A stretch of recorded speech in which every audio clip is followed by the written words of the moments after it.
Shalom ho sa inyong lahat. Minsan po tayo narito sa ating programang Word Made Flesh sa ating pong paghahanda para sa pagdiriwang ng ika-26 na linggo sa karaniwang panahon sa Eklesiya. Ang dami po nating matututunan mula sa mga pagbasa sa araw na ito. Sana po handang-handa na kayo sa ating pagsubaybay ninyo sa ating programa. Binabati ko po ang lahat ng nandyan sa nakikinig, na nanonood ng ating programa, mga magulang, mga anak, mga diakono, mga may sakit, mga kaparian, mga katekista, religyosa na naghahanda para sa kanilang mga apostolate. Sana kapulutan ninyo na magagamit ninyo ang ating palatuntunan ito. Sana po kung mayroong nagiging bunga ang ating programang ito, sana po paabot nyo sa amin. Pinapauna ko na po sa inyo. Natutuwa po tayo na talagang ang dami-daming naaabot ng ating programa. Alam ko po, hindi lang ito sa Pilipinas, nasa ibang ibayo pa man din ito sa pamamagitan ng internet. Papasalamat tayo sa Panginoon sa teknolohiyang ito. Sana napapalaganap tuloy natin ang salita ng Diyos ng maluwalhati. Kung kaya ho, sana'y maging pagpapala sa inyo ang inyong pagsubaybay nito sa ating programang Word Made Flesh.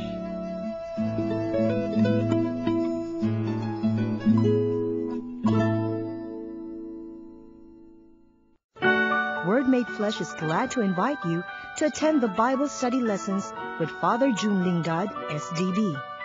Every Tuesday at St. John Bosco Parish Church, Makati City, from 7:30 until 9:30 in the evening.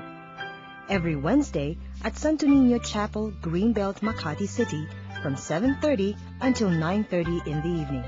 Every second and fourth Thursday of the month at BMI School, Ayala, Alabang, from 7:30 to 9:30 p.m. And at the Arzobispado de Manila, every third Friday of the month, from 4 o'clock to 6 o'clock p.m.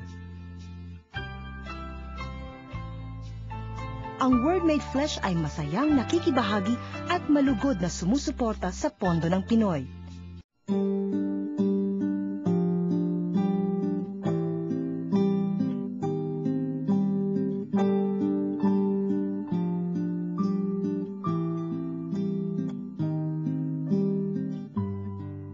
At si Yahweh ay bumaba sa anyo ng ulap at kinausap nga si Moises.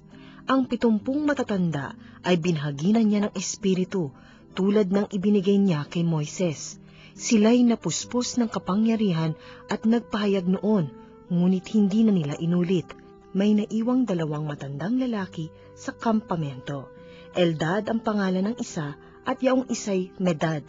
Tinawag silang kasama ng 70, ngunit hindi sumama.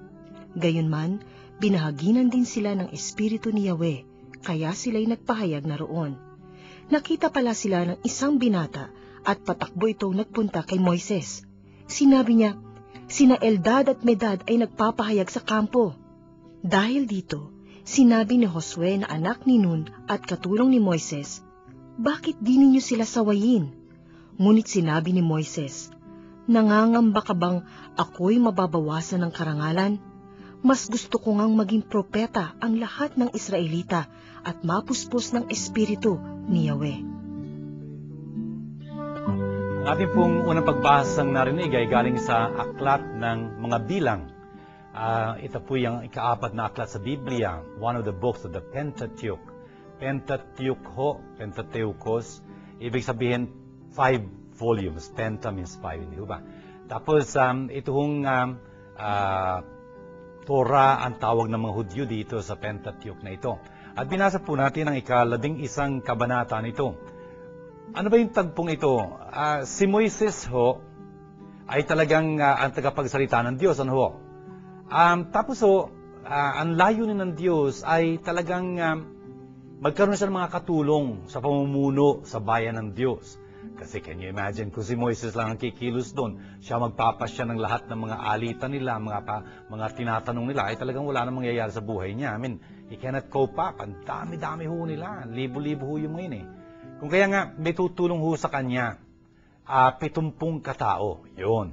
At dito po sa ating pagbasa, sinabi sa atin dito kung paanong ang Diyos ay talaga namang pumaba doon sa mga taong yun, nilukuban sila, sa verse 25 po, tapos nagsalita, sa kanya, kay Moises. Anong papagawa ng Diyos kay Moises? Kukunin ng Diyos yung espiritu ni Moises at ibabahagi yun doon sa 70 mga matatanda, the elders, the elders.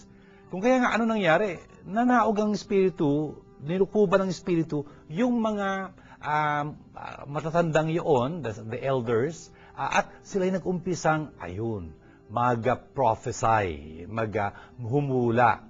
Ibig sabihin, maging mga propeta. Propeta ho, let's remind ourselves, prophetess, prophet, ibig sabihin tagapagsalita. Prophetess, Yung pro on behalf of, ibig sabihin to speak, tes, yung gumagawa ng aksyong yon. Pero ang sabi dito, may dalawa katao sa kanila, si Eldad at si Medad, na nandun sa listahan ng 70 na hindi nakalabas ng kanilang tolda at nakisama doon sa 70. Ibig sabihin ho, yung 70 is how do you say, a technical term. Okay? Nasa verse 26 tayo, no? Yung 70 pa rin ang tawag sa kanila. The thing is, ano nangyari? Sila din nilukuban ng espiritu. At nagsimula nga na maging propeta doon sa kampo, sa loob ng kampo. Kung kaya may isang young man, most probably this is Joshua, tumakbo kay Moises at sinabi, uy, si Eldad at si Medad, nagbiging propeta din sila, nandun sa kampo, wala sila dito. Tapos, si Moises, ang sabi niya sa verse 29, ang sabi niya kay Joshua, naiinggit ka ba dahil sa akin, sana lahat ng mga tao ay propeta, sabi niya ganyan. At sana'y pagkalooban sila ng Diyos, ng kanyang espiritu, lahat sila. Francis, ang ganda-ganda nitong sinasabi sa atin dito ng pagbasa natin. Anong tinuturo nito sa atin? Unang-una sa lahat to, tingnan nyo, yung pagiging tolerant. Si Joshua, dahil yung dalawang yun nandun sa kampo, hindi sila kabilang din sa grupong ito, akala niya hindi sila dapat magiging mga propeta, ewan ko lang kung tutuusin, yung layunin ng Diyos ang dapat masunod. Itong dalawang ito rin, na bagamat hindi alam ni Joshua, pinili din ito ng Diyos para maging tagapagsalita niya. Ganun hindi dapat inggitan ng pag-iiralin dito. Iba-iba ho ang papel sa ecclesia, in the church. There are different ministries. Hindi tayo dapat nag-iinggitan. Pero ang maganda ho nito, tingnan niyo yung sinabi ni Moises, sana lahat ng mga tao ay naging propeta. Brothers and sisters, gusto tutuusin, totoo na ho yun ngayon. Tayo mga binyagan, please remember, nung tayo binyagan, isang parte ng binyagan, pagkatapos buhusan ng tubig yung binibinyagan, yun ang ibig sabihin ng binyag, hugasan, linisin, balawan, or something like that, no? Tapos, pagkatapos nun, ang ikalawang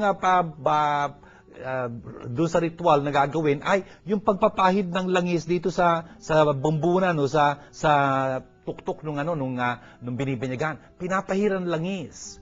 Nagiging Kristiyano, nagiging tulad ni Kristo. Kristo ho, Christ, ibig sabihin the anointed one, yung pinahiran langis. Bakit pinapahiran langis? Para matulad kay Kristong pari, propeta, hari. That's it, Dahil sa ating binyag, tayo nakikibahagi sa pagiging pari, pagiging propeta, pagiging hari ni Jesus. Lahat ho tayo dapat tagapagsalita ni Jesus. Francis, hindi lang ho yung mga pari, mga misyonaryo, tagapagsalita ni Jesus, hindi ho.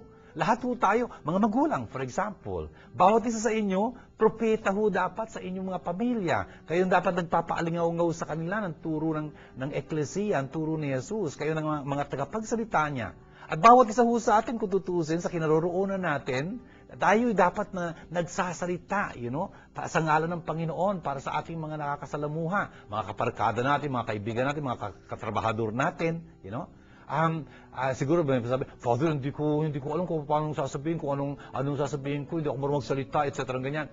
Kung tutusin ho, actions speak louder than words, hindi ho ba? Kung kaya nga, magsasalita ho tayo, maging propeta ho tayo, hindi lang sa mga kataga na babanggitin natin, nasasabihin natin, kundi sa pamamagitan ng ating pamumuhay, ng ating pagkilos, ng ating pakikitungo.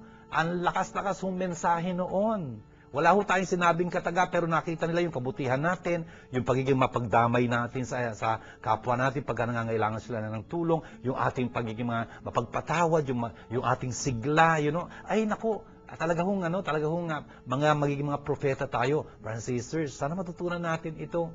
Una ho, walang inggitan. Dapat maging tolerant ho tayo. Hindi yung akala mo tayo lang makakagawa ng mga bagay. Yung ibang mga tao din ho, may makaya silang gawin. Pagawa natin sa kanila yun. Tapos lahat tayo ho, mga propeta dahil sa ating binyag.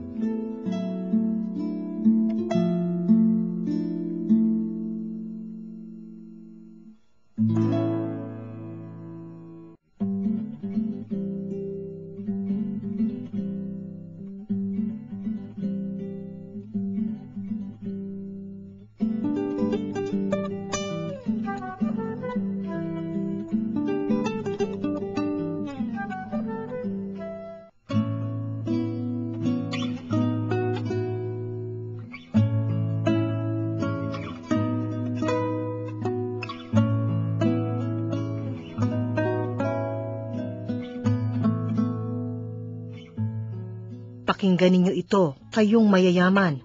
Tumangis kayo at humagulhol dahil sa mga kapighatiang darating sa inyo. Bulok na ang inyong mga kayamanan at kinain ng tanga ang inyong mga damit. Kinain na ng kalawang ang inyong ginto at pilak, at ang kalawang ding iyon ang magiging katibayan laban sa inyo, at parang apoy na uubos sa inyong laman. Iyan ang kayamanang inimpok ninyo para sa mga huling araw. Sumisigaw laban sa inyo ang upa na hindi ninyo ibinigay sa mga gumapas sa inyong bukirin. Umabot sa langit, sa pandinig ng Panginoong makapangyarihan sa lahat, ang mga hinaing ng mga mang-aani na inyong inapi. Nagpakalayaw kayo at nagpasasa dito sa lupa. Nagpataba kayong parang mga hayop na papatayin.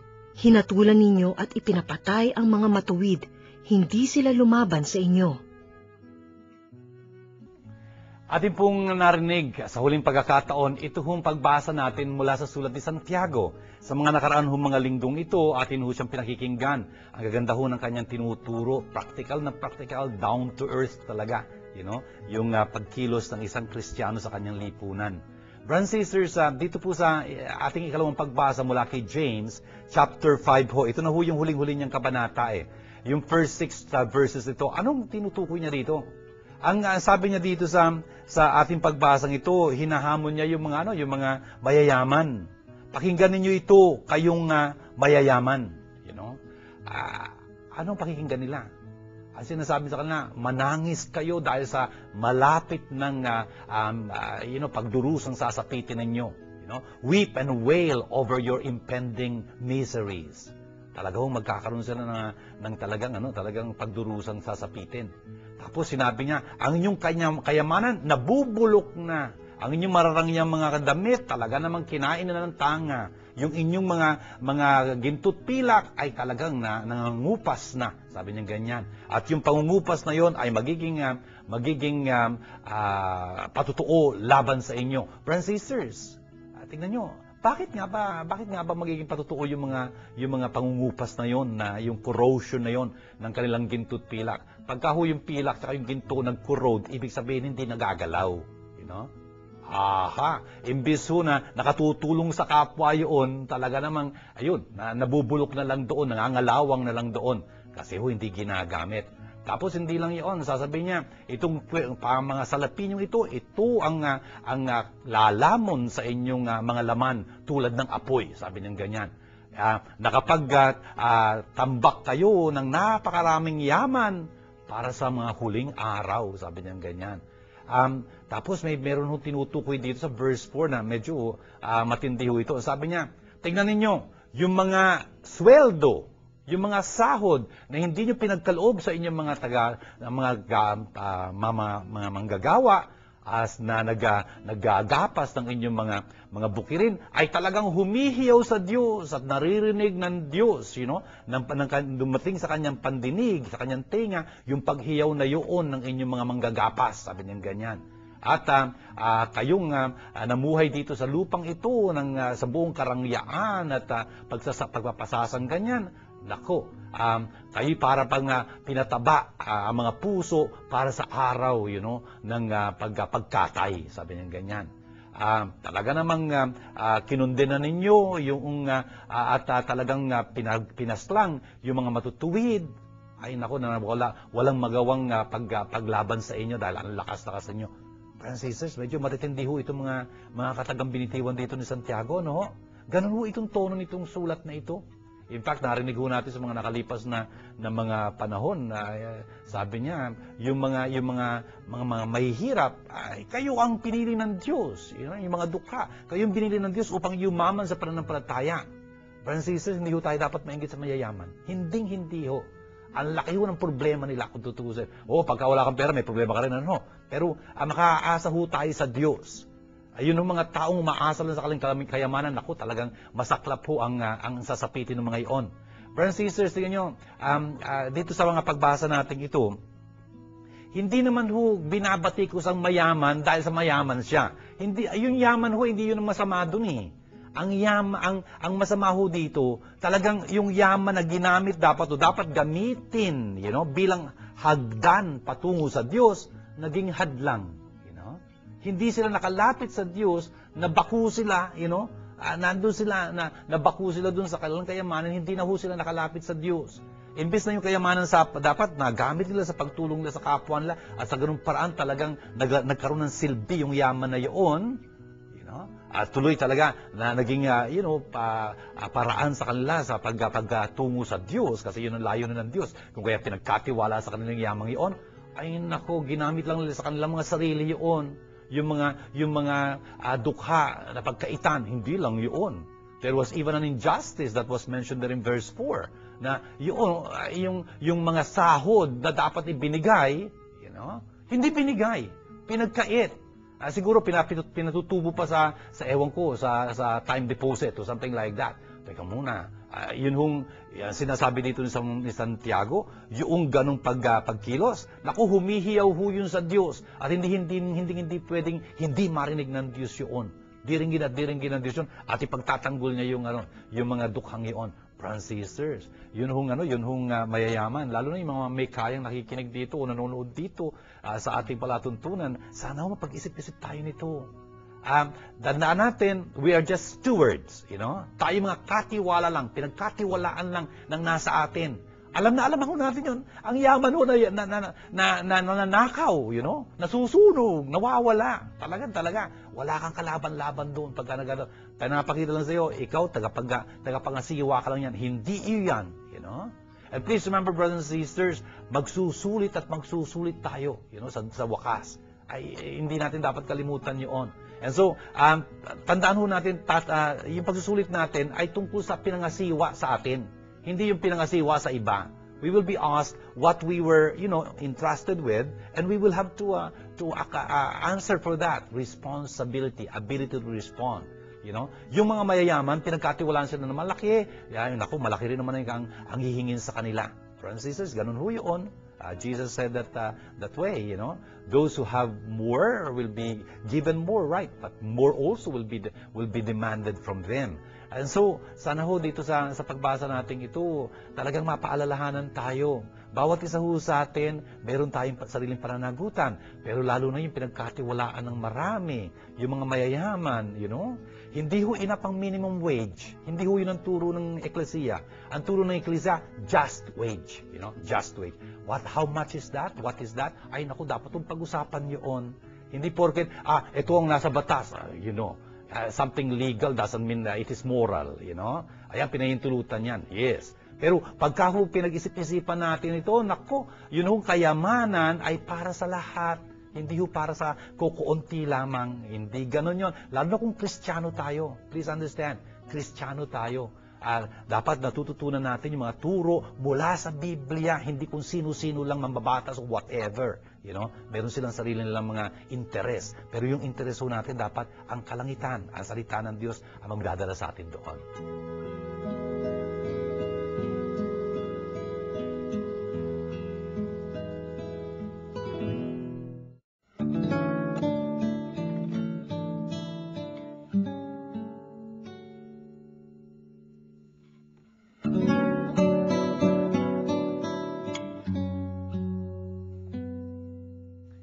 Sumainyo ang Panginoon. Ang magandang balita ng Panginoon ayon kay San Marcos.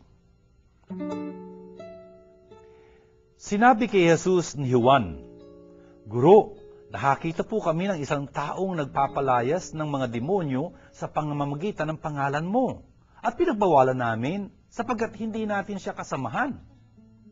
Ngunit sinabi ni Jesus, "Huwag ninyo siyang pagbawalan, sapagkat walang taong matapos gumawa ng kababalaghan sa pangalan ko, ang agad magsasalita ng masama laban sa akin, sapagkat ang hindi laban sa atin ay panig sa atin. Sinasabi ko sa inyo, sino man magbigay sa inyo ng isang basong tubig dahil sa kayo'y kay Kristo, ay tiyak na gagantimpalaan. Mabuti pa sa isang tao ang siya'y bitinan ng isang malaking gilingang bato sa liig at itapon sa dagat, kaysa maging sanhi ng pagkakasala ng isa sa maliliit na ito na nananalig sa akin. Kung ang kamay mo ay nagiging sanhi ng iyong pagkakasala, putulin mo. Mabuti pa ang mapunta ka sa langit ng putol ang isang kamay, kaysa may dalawang kamay na mahulog ka sa impyerno, sa apoy na hindi mamatay. Do'y hindi mamamatay ang mga uod na kumakain sa kanila, at hindi mamamatay ang apoy. Kung ang paa mo ay nagiging sanhi ng iyong pagkakasala, putulin mo. Mabuti pa mapunta ka sa langit ng putol ang isang paa, kaysa may dalawang paa na mahulog ka sa impyerno. Do'y hindi mamatay ang mga uod na kumakain sa kanila, at hindi mamatay ang apoy. At kung ang mata mo ay nagiging sanhi ng iyong pagkakasala, dukitin mo. Mabuti pa ang pumasok sa kaharian ng Diyos ng bulag ang isang mata, kaysa may dalawang mata na mahulog ka sa impyerno. Do'y hindi mamatay ang mga uod na kumakain sa kanila, at hindi mamatay ang apoy. Ito mga kapatid, ang magandang balita ng ating kaligtasan. Mga kapatid, tingnan niyo po, ito yung ating pagbasa mula kay San Marcos, sa chapter 9 po tayo, verse 38. Ano nangyari doon? Umaalingaw yung unang pagbasang narinig natin. Bakit? Kasi si Juan, alagad ni Jesus, disipulo ni Jesus, ay naku, ang sabi niya kay Jesus, "Guro, nakakita po kami ng isang tao nagpapalayas ng demonyo sa ngalan ninyo. At pinagbawalan namin siya. Bakit? Hindi natin siya kasamahan. Hindi siya kasama sa grupo natin." You know, brothers and sisters, tingnan niyo yung pag-iisip ni Juan. Very clannish, no? Yung grupo natin. Ano sabi ni Jesus? No, wag mo siya pagbabawalan. Bakit? Kasi hindi na pwedeng gumawa ng kababalaghan sa ngalan ko ang isang tao. Tapos pagkatapos doon, magsasalita ng masama sa akin, laban sa akin, hindi naman pwedeng gawin yun, no? Sabi niya, sa pangalan ko. Nagpapalayas ng demonyo sa pangalan mo. You know? Francis, paano ba yung ginagawa? I mean, ano ba ibig sabihin noon? Mga demonyo sa verse 38, you know? Yung mga demonyo ho, pwede lang palayasin kung mayroon kang magagamit na mas makapangyarihan sa kanila. Ang ibig sabihin nun, yung pangalan ni Jesus, talagang makapangyarihan. You know? Kasi napapalayas yung mga demonyo eh. Driving out demons in your name. In your name ho, tandaan ho natin sa konteksto ho ng mga Hudyo, yung name, kumakatawan ho yun doon sa tao. You know, o doon sa persona na nagtataglay ng ngalang yun. Hindi lang pangalan, kundi yung personalidad na nagtataglay ng pangalang yun. Hindi mga sa Our Father, holy be your name. Hindi lang yung name ang holy, you be holy, be made holy, be hallowed, igalang ng todo-todo. Yun hindi, ikaw, hindi yung pangalan mo. Yung pangalan kumakatawan doon sa nagtataglay ng pangalang iyon. Kung kaya itong mga diablong ito, mga demonyong ito na papalayas sa ngalan ni Jesus, dahil kay Jesus ang makatuwid. Sabi ni Jesus, huwag niyong pagbabawalan yun. Siguro hindi niyo alam na, hindi sila kabilang sa atin, pero hindi tayo dapat na napakakitid ng pananaw na tayo lang. You know? Kasi kung kumikilos sila, kung ginagamit na pangalan ko, ginagalang nila ako, kaya nga nakagagawa sila ng mga kababalaghan, ng mga mighty deeds, abay, hindi naman ako lilibakin ng mga iyon pagkatapos. Brothers and sisters, tinuturo sa atin dito ni Jesus, yung tolerance na binanggit ko rin kanina sa unang pagbasa. Ibig kong sabihin ang Diyos ho ang nangangasiwa ng pagtakbo ng mundong ito. Meron siyang mga ginagamit na ibang mga tao, siguro, why not? Hindi lang naman tayong mga Kristiyano, mga Katolikong pwedeng gamitin ng Diyos. Hindi ho. Wala hong dapat makapagsabi na, kami lang ang pwedeng, hindi ho pwede yun. Yun lang mga kabilang sa amin na maliligtas. Hindi pwedeng sabihin yun. Kasi ho, ang Diyos, ang dami-dami niyang kaparaanan para mailigtas tayo. Oo, yung binyag na tinanggap natin, yun ang ordinary means for salvation. Ordinary, Ibig sabihin may extraordinary, no? Kung kaya walang inggitan ho dito, ang dami-daming mga dapat pang gawin para makapanampalataya ang mga tao. Ba tayo mag-aaway-away? Akala mo, mas magaling kami, hindi ho ganun. Gawin ho natin ang dapat natin gawin ng pinakamagaling. Hindi ho natin ahambing ang sarili natin sa kanila. And so, let us understand that. Ang sabi ni Jesus dito, for whoever is not against us is for us.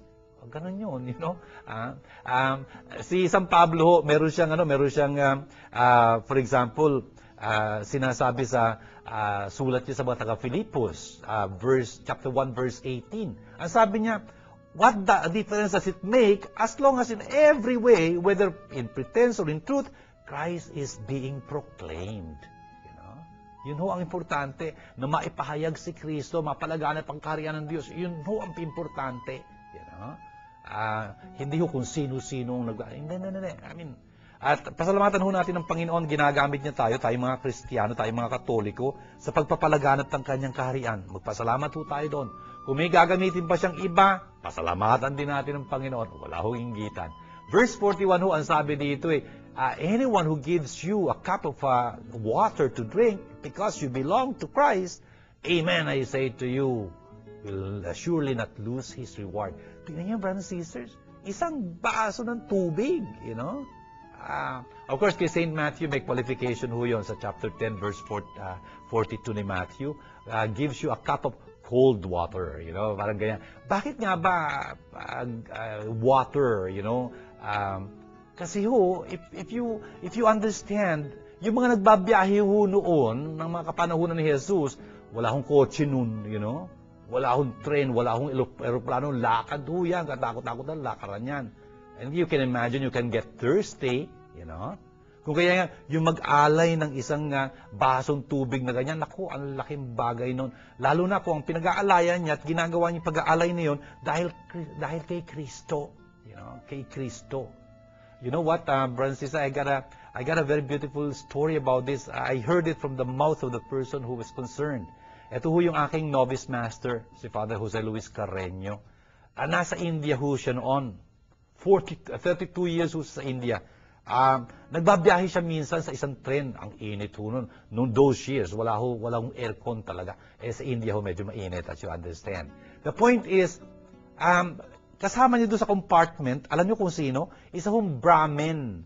Yung mga Brahmins ho sa India, they are the high class, how do you say, the high caste system ho sila doon kasi, yung mga yun hindi nakikisalamuha yung kahit na kanino. Hindi mo pwedeng alukin ng tubig yun, kasi they have they have their own rules. Hindi sila pwedeng uminom mula sa pinag-inuman ng iba, parang ganyan. Anyway, caste system what can you do? Alam nyo, kitang-kita ni Father Carreño, he was very young then, yung pobre talaga na mamamawi siyang ganyan, uhaw na uhaw. Pero, he's a Brahmin, not just anyone can help him. Alam niyo kung ano nangyari? Noon huminto yung train and it will stop there for some time. Ito, Father Carreño, alam niyo kung gano'ng ginawa? Bumaba ho siya. Pagbalik niya ho, inialay niya doon sa mama, hindi man lang niya kilala yun. Siya nakasutana siya. Kilala mo, hindi siya Indian, pari siya talaga. Alam niyo kung ano inalay niya doon sa taong yun? Buko. Buko. Yun yung buko, pwedeng inumin nila kasi it is water from heaven. Parang ganyan ba, untouched by human hands. Parang ganun. Kung kaya, alam niyo kung anong sabi ng nung Brahmin kay Father Carreño nun? You are a real Christian.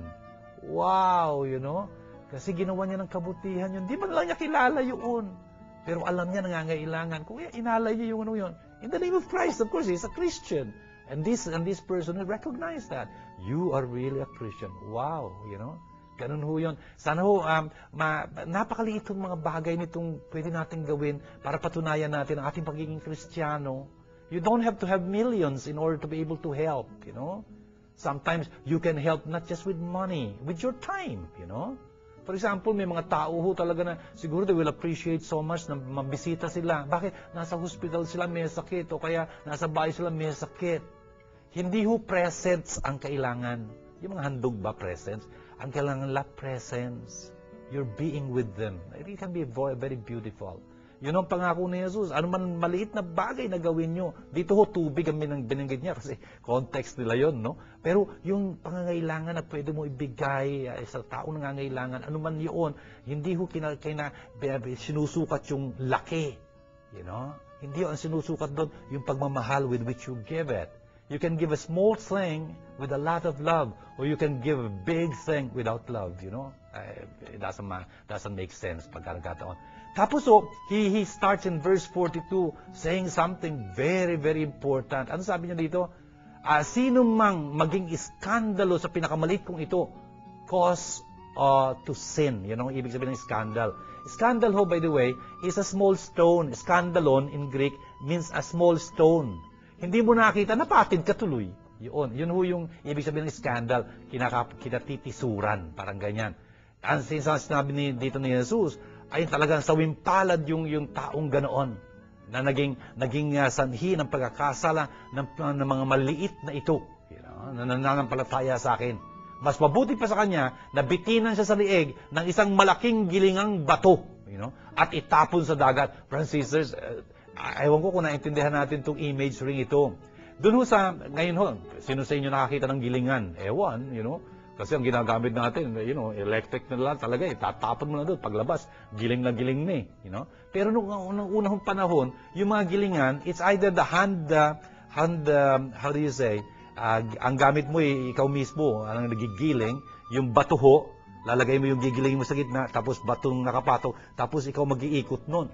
Or may mga malalaki hong gilingan na mag-iikot nun, mga hayop ho. Kunyari, an ass, o kaya yung donkey ganyan, o kaya a mule, malaki kasi ho, yung gilingan yung. Ang sabi dito ni Jesus, yun ang bibitin mo sa liig. Hindi yung hand mill. Hindi ho, yung gilingang batong malaking yun. At pagkatapos mo ibitin yun, ang pinakamasama pa nito, tatapon mo siya sa dagat. Brothers and sisters, yun yung mga, sa pag-iisip po ng mga Hudyo, please understand, yung dagat ho, teritoryo yun ng kasamaan, ng masama. Natandaan niyo ba pagka si Jesus nandun sila sa lawa ng Gennesaret, o Lake of Galilee, di ba, kuminsan nagkakaroon ng unos, para bang bagyong ganyan. Naku, natatakot na yung mga batikang mga mangingisda, gigisingin pa yung karpinterong natutulog, si Jesus. Tapos, pahupain ni Jesus yung dagat, yung hangin, etc. Francis, ano ibig sabihin nun? Hindi lang ho pinahupa niya yung tubig, yung dagat na yun, yung hangin. Hindi ho. Ang ibig ho sabihin nun, yung dagat, teritoryo ng masama, ng evil one. Kung kaya nandun siya, he is asserting himself. Talagang nilulupig niya yun, yung kasamaang yun, yung mga diablong yun, talagang pumasok siya doon sa teritoryo yun at talagang tinalo sila. Kasi sumunod sila humupa yung dagat, nawala yung hangin, kung kaya matiwasay sila makapaglalakbay uli. Ang gusto kong sabihin, yung dagat ho, may ibig sabihin sa mga Hudyo. Hindi ho na naisin ng taong malunod sa dagat. Lalo na may nakabitin pa sa yung gilingan bato. Ay naku, wala kang kaligtas-ligtas dun. Kaya nga ho, sa Bagong Tipan ho, sa last book of the Bible, for example, in the book of Revelation, ano sasabihin doon? Sa bagong kalangitan, in the new heavens, wala na hong dagat. Ibig sabihin, wala nang peligro talaga. Wala nang kasamaan, etc. Yun ang ibig sabihin ng dagat doon, hindi lang dagat. Anyway, Francis, tapos sabi ni Jesus dito, kung ang iyong kamay, ay nagiging sanhi ng iyong pagkakasala, putulin mo. Sabi niya ganyan. Mas mabuti naman pumasok ka putulang isang kamay, kaysa dalawang kamay ang nasa iyo, pero nandun ka naman sa Gehenna. Ang pagkakabasa ko ata ko kanina, impyerno. Hindi Gehenna. Ano ba yung Gehenna? Gan Hinnon. The Valley of Hinnon, the Hinnon Valley. Hinnon is just outside Jerusalem. It's a valley there. Alam niyo kung anong nangyari doon? Parang Smoky Mountain yon. Doon tinatapon yung mga rubbish nila, yung mga basura. Kung kaya nga, laging nag-aapoy, spontaneous combustion, lagi umuusok. Kaya nga tawag doon, Smoky Mountain, no? Kasi laging umuusok, kahit hindi mo paapoyan, the chemical reactions, talagang mainit yun. Talagang, kaya nakikita mo, umuusok eh. You know? At yun ang magiging larawan ng impyerno, ng hell, where there will be fire unquenchable. You know? Ang sabi ni Jesus, mas mabuti pa, iisa lang ang kamay mo, pumasok ka sa kaharian ng Diyos, kaysa dalawang kamay mo, nandun ka naman sa Gehenna, sa impyerno. Kung ang yung paa naman, o ang yung mata ay sanahin ang pagkakasala mo, naku, putulin mo, dukitin mo. Mas mabuti ka pang pumasok sa kalangitan, sa kaharian ng Diyos, na, isa lang ang paa, isa lang ang mata, kaysa talaga na mabulid ka sa impyerno na kumpletong-kumpleto ka. Doon ka susunugin magpawalang hanggan. Yung mga uod, hindi mamatay doon. Yung apoy din, hindi mawawala o something. Brothers and sisters, ano sinasabi sa atin dito ni Jesus? Dapat kung gusto natin maging matapat kay Jesus, handa tayong gawin ang dapat nating gawin. By the way, hindi ibig sabihin ni Jesus na kung ang kamay mo naging sanhin ng pagnanakaw, putulin mo. Ay, ang daming putulang kamay dito pag nagkataon. Hindi yun ang ibig sabihin ni Jesus. It's not literal. Please remember, Jesus was a Jew. Jews enjoy exaggeration, hyperboles, and whatnot. Yung nga, hindi ba sabi ni Jesus, ang hirap-hirap pumasok ng mayayaman sa kaharian ng Diyos. Mas mabuti pa, mas madali pa sa isang kamelyo. Nakakita na kayo ng camel, kaya na baby camel Ay nako, mas mabuti pa mas madali pa sa isang kamelyo pumasok sa butas ng karayom. Can you imagine? Yung sinulid, hindi ko mapasok sa butas ng karayom, yung pa kayang kamelyo, Anyway, yun ang sabi ni Jesus, exaggeration yun. They enjoy exaggeration. Parang, I told you 1,000,000 times not to exaggerate. Wow, I told you 1,000,000 times not to exaggerate. The point is, sinasabi dito ni Jesus, putulin mo, dukitin mo. Ibig lang sabihin nun, dapat maging handa kang gawin, ang dapat mong gawin, para maging matapat ka lang sa Diyos. Brothers and sisters, ang ganda nun sa ating buhay, Kung talagang tayo ay nagnanais maging matapat sa Diyos, dapat iwasan natin ang anumang, magdadala sa atin sa kasalanan. Sabi nga ni Saint Dominic Savio, estudyanteng ito ni Don Bosco, just 15 years old when he died, and he's a saint. He's a saint. He's a canonized saint. Saint Dominic Savio, Alam niyo kung anong sabi ni Dominic Savio? Death rather than sin. Yun ang sabi niya, Hindi lang puputulin, dudukitin. Hindi. Mas nanaisin ko pang mamatay kaysa magkasala. Wow, beautiful. Brothers and sisters, ganun tayo dapat kung mahal na mahal natin si Jesus. Mas nanaisin natin talagang mawala ng ano paman. Huwag lang mawala si Jesus sa ating buhay.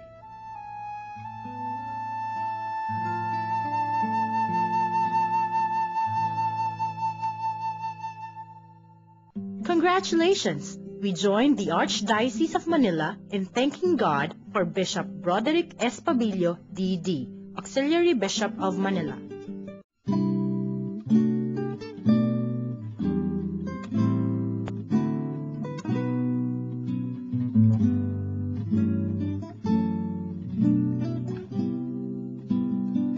Father June, paano po ako mapagbibigay kung ako mismo ay salat sa yaman? Daryl, thank you very much for your question. Paano po ba ako makapagbibigay kung ako mismo salat sa yaman? Daryl, sino ba may sabi sa iyo na yaman lang ang kailangan mo ibigay? Please understand, ang dami nating pwedeng ibigay, kung tutusin. Pagbibigay ng ating sarili, for example. Ano sa ating sarili bibigay natin? For example, yung talino mo, yung time mo, yung talent, time, treasure. Yung T3s na yan, talent, time, treasure. Yung treasure, kung wala kang treasure, di pasensya. Yung yaman, pasensya. Hindi lang naman yun ang pwede mo ibigay. Sometimes you just, as I told you in the show, Kung minsan, ang kailangan ng isang may sakit, hindi naman yung presence. Kasi hindi naman siya makakain. Ang kakain ng mga bantay eh. You know? Siya mismo hindi makakain dahil, ewan ko, hindi pwede eh. Pero, he or she will definitely appreciate your presence, you know? Na napapakita mo sa pangitan ng iyong time. Yung iyong time. Talagang iba yung presensya mo eh, no? You can really be such a beautiful influence on a person because of your being there, just being there. Sometimes you cannot even speak. I remember, brothers and sisters, sa mga huling panahon ng mommy, I will be there, just holding hands with her, you know, just smile. Kasi nagsasalita siya, hindi ko naman maintindihan kung ano sinasabi, and I should be careful not to say yes or no. Baka mamali, mali yung sagot ko. Ako, magagalit lang siya. And so I will be there, just holding hands with her and, you know, enjoying the time somehow. You know, I knew it was not going to be very long that she will be around. I mean, that way. I mean, I spend my time. Tapos yung talent, naku, kuminsan talagang nandyan lahat ng perang kailangan natin, kailangan walang gagawa, you know? Walang mag-volunteer or something like that. Brothers and sisters, marami tayong pwedeng i-share kahit nasalat tayo sa yaman na material. Marami tayong pwedeng i-share yung mga ideya natin. For example, yung mga encouragement natin. Yung ating belonging to a group. Pero mo, paano natin magagawa ito kung wala ka? There are many things that can be done by simple people. Sometimes big people will not think of doing that. But very simple people, they don't mind doing that. Yun nga ho eh. Marami kang may bibigay kahit nasalat ka sa yaman. Father June, kung pantay-pantay po pagmamahal sa atin ng Diyos, bakit may mayaman at may mahirap? Erika, ang ganda-ganda ng tanong mo. No? Sabi mo, kung pantay-pantay ang pagmamahal ng Diyos, ay ba't may mayaman, may mahirap? It's beautiful. Nakita mo ba yung kamay mo? Yung kamay mo, yung mga daliri, tingnan mo yung mga daliri, pantay-pantay ba? You know? Pero isa silang kamay, yun nga eh, lahat tayo mahal tayo ng Diyos. Lahat tayo mahal tayo ng Diyos. Pantay-pantay ang pagmamahal ng Diyos sa atin. Mahal niya tayo. Si Jesus namatay para sa lahat. You know? Hindi lang sa mayaman, para sa mahirap. Hindi lang sa marunong, para yung kulang sa karunungan. Hindi lang sa maganda, hindi lang, kundi dun sa hindi masyadong maganda sa paningin ng tao. Lahat tayo magaganda sa harapan ng Diyos kung tutuusin. Anyway, the point is, brothers and sisters, tingnan niyo yun, yung kamay na natin, isang kamay yan, iba ang daliri dyan, you know, hindi magkakapantay ang daliri.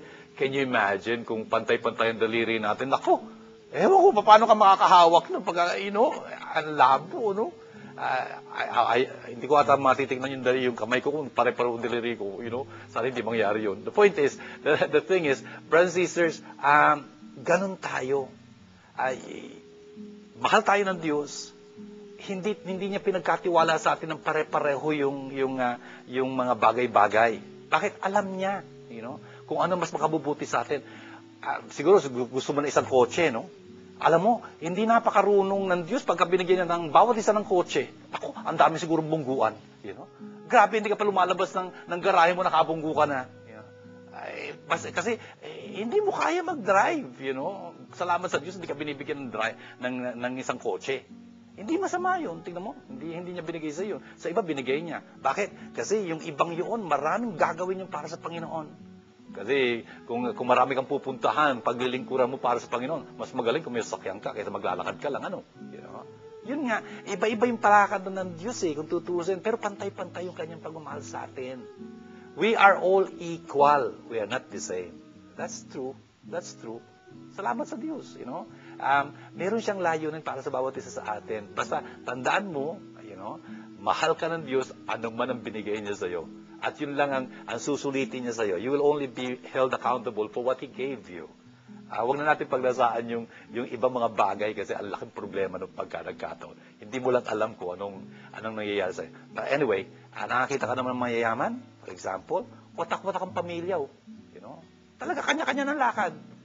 Yung mga mahirap, ako, pinagdadamutan nila yung kukunting pagkain nila. Sama-sama sila doon.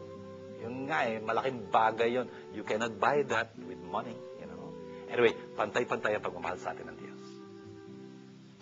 Father June, tanong lang ho, paano kung hindi ako nagmimisa pero matulungin pa rin ako sa kapwa? Makakapasok pa rin ba ako sa kaharian ng Diyos?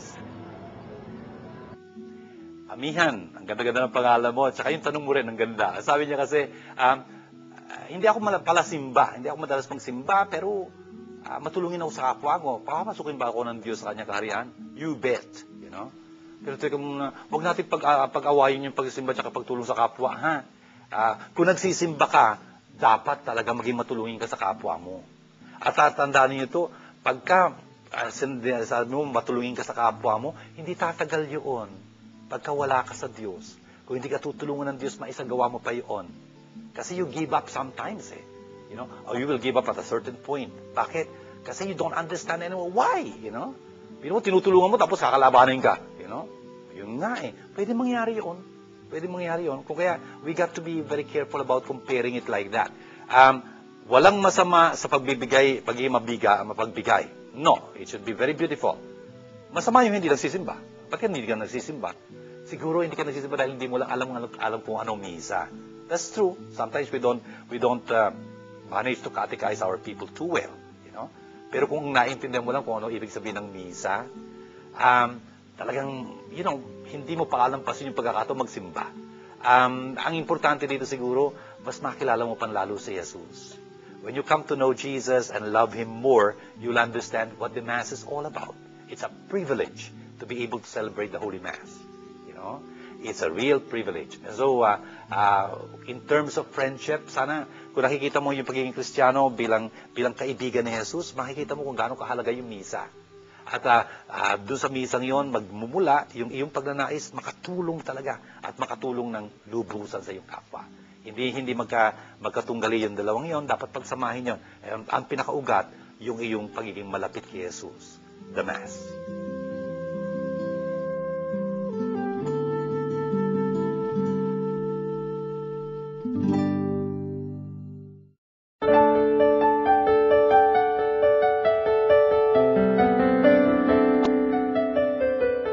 Tingnan niyo po sa ating mga pagbasang narinig sa ating paghahandang ito sa ika-26 na linggo sa karaniwang panahon sa Eklesiya. Ang dami hong tinuro sa atin, no? Yun hong unang-una sa lahat, yung unang pagbasa. Tinuturuan ho tayo doon na talagang maging tolerant. Yun din ho magiging turo sa atin ng unang bahagi ng Ebanghelyo. Talagang dapat maging malawak yung ating pananaw. Hindi para bang tayo-tayo, kanya-kanya, something like that. Hindi, atin-atin. Hindi. It's wider than that. There's so much to do. Tapos ang sabi ni Moises dun sa dulong yon, sana lahat ng mga tao makatanggap ng espiritu ng pagiging propeta. You know? At maganda ho nun, tayong lahat mga propeta ho tayo, tagapagsalita tayo. Nagpapasalamat ho si Father June na ginagamit siya sa pagsasalita sa inyo. You know? Yung mga salita ng Diyos, ipinapaabot niyo sa inyo, pinapaliwanag sa inyo. Sana ho kayo din maging taga-sambulat nito sa ibang mga taong nakakasalamuhan nyo. Mga magulang, tayo ho, mga kaibigan natin, mga katrabaho natin, kaeskwela natin. You know, sana huwag tayo mangimi, you know, i-share ito. Mga propeta ho tayo. Tapos ho, sa ikalawang pagbasang narinig natin, talaga namang pinapaalalahanan ni Santiago, yung mga mayayaman lalo na, you know, na maging responsable silang tagapangasiwa ng kayamanang pinagkatiwala sa kanilang Panginoon. Responsableng tagapangasiwa. Ibig sabihin, mga tagapangasiwa, hindi ikaw may-ari niyan, you know. Hindi mo madadala sa kabaong mo yan. Ang malas mo pagkadinala mo sa kabaong yan, you know. Anyway, responsable, ibig sabihin, you will have to respond at the end, you know, to God's questioning you for your accounting. You know? Sana ho, talagang mapangasiwaan natin magaling yung ating mga pinagkatiwala sa atin ng Panginoon. Tapos talagang yung lalo na yung mga trabahadores, yung may mga pinasasahod diyan. Yun hong mga yung mga may maids, for example, may mga katulong sa bahay. Sana ho, kalingain niyo sila, you know? Talagang, ewan ko kung anong trato nyo sa inyong mga katulong. I don't know. Meron ako mga kaibigan, ang ganda-ganda ng kanilang pakikitungo sa kanilang mga katulong. Hindi ho sila iba. Para silang mga anak, para silang mga kapatid, Very beautiful, you know. Hindi na kailangan pang magdalawang isip na kung hihingi o hihiling. Ay nako, sila na ho nakakita ng pangailangan nila. It's so beautiful if it's like that. Brothers and sisters, tandaan natin yung paghiyaw ng mga manggagawa dahil sa mga sahod na pinagkait sa kanila, talaga hong dumarating yun sa pandinig ng Panginoon. Wala hong patawaran dyan pagka nagkataon. Tapos doon sa ebanghelyong narinig natin, ayan, sinasabi ni Jesus sa atin, ang hindi kalaban natin, kapanig natin. You know? Kung kaya, walang inggitan dito. Ang daming dapat gawin para sa pagpalaganap pa ng salita ng Diyos. Huwag ho tayo mainggit. The thing is, pinangako sa atin ni Jesus, kahit na maliit na bagay na ginawa para sa Kanya, dahil sa Kanya, hindi mawawalan ng gantimpala. Tapos pinaalala niya sa ating matinding-matindi na anumang magiging sanhi ng pagkakasala, alisin natin sa ating buhay. At higit sa lahat, huwag tayong maging sanhi ng pagkakasala. You know? Yung magkasala ang isang tao, masama na ho yun. Pero yung turuan mo magkasala ang isang tao, napakasama mo. You know? Hindi ho dapat yun. Hindi ho dapat mangyari yun. Napakatindi ho ng parusang sinabi ni Jesus, mas mabuti pa sa kanyang bitinan ng isang napakabigat na gilingang bato at lunurin sa dagat. Wow! Para sa Hudyo nakikinig doon, talagang terrible yun. Sana din sa atin ho. You know? Intindihin ho natin, dapat mapalapit tayong talaga sa Panginoon at tulungan natin ang lahat mapalapit sa Kanya. Hindi yung maging sanhi tayo ng pagkakasala nila. Gawin ho natin panalangin ng mga tutunan natin ito sa ngalan ng Ama, ng Anak, at ng Espiritu Santo. Amen. Abba, mapagmahal naming Diyos at Ama, salamat po marami sa pagpapaalala niyo sa amin ng napakagandang mga katuruan ninyo sa mga pagbasa nito. Sana po itulungan niyo kaming maisabuhay ang mga turong ito. Sa tulong ng Espiritu, mas maunawaan pa namin ito at gawin niyo ho kaming tagapagbahagi nito sa iba para ho sa inyong kalwalatian. Tinataos po namin sa inyong lahat ng mga nagsipanood at nagsigay pakinig ng aming palatuntunan ito. Samahan po sila naroon, ano man ang kanilang kalagayan. Sana po ang mga may sakit, lalo na dampian ninyo ng inyong kagalingan. Yung may mga lumbay, may mga pamimigati, yung mga nag-aalinlangan, yung mga nasisira ng loob, talaga hong tulungan ninyo. Sa magitan din ng mga taong makakasalamuhan nila, magpapaalala sa kanila na mahal nyo sila. Abba, tinataas din ho namin sa inyo ang lahat ng tumutulong sa amin para may sagawa ang palatuntunan ito at mga nagnanais pa. Ito po ay aming panalangin kasama ng aming Birhen, alang-alang kay Kristong aming Panginoon. Sumainyo ang Panginoon at pagpalain kayong masaganang makapangyarihang Diyos, Ama at Anak at Espiritu Santo. Amen. Ito po ang ating programang Word Made Flesh. Sana po ay naging sanhi ito ng pagpapala sa inyo at sana ay magamit ninyo ito sa pagpapalaganap ng salita ng Diyos. Kung ganun ho, sana paabot nyo sa amin ang natutulong nito sa inyo. Matutuwa ho kami, magpapalakas ng aming kalooban to. Yun ho tumutulong din kay Father June at matutuwa ho silang marinig ang resulta sa inyong mga buhay. Nandiyan po yung aming text number, sana po yung email address, makipag-isa ho kayo sa amin. Hanggang sa muli nating pagtagpo sa ating palatuntunan itong Word Made Flesh. Shalom sa inyong lahat. Shalom. If you had been blessed by this program, please know that God needs your financial help to continue Word Made Flesh TV show in its mission of touching more lives. For your donations, please contact the following numbers. Father June Lingard, SDB at 823-9263 or 823-9220 or 0917-833-0863 or Miss Nitz Castro at 527-3952 or 0917-629-1851 or make your deposits to Word Made Flesh Foundation Incorporated, PPI account number Philippine Pesos 0011165362 or our dollar account 0014151206. I'd like to thank you on behalf of Word Made Flesh Foundation. Shalom.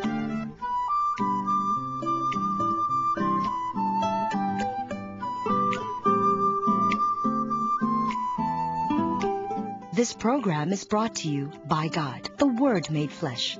Indeed, God is our sponsor.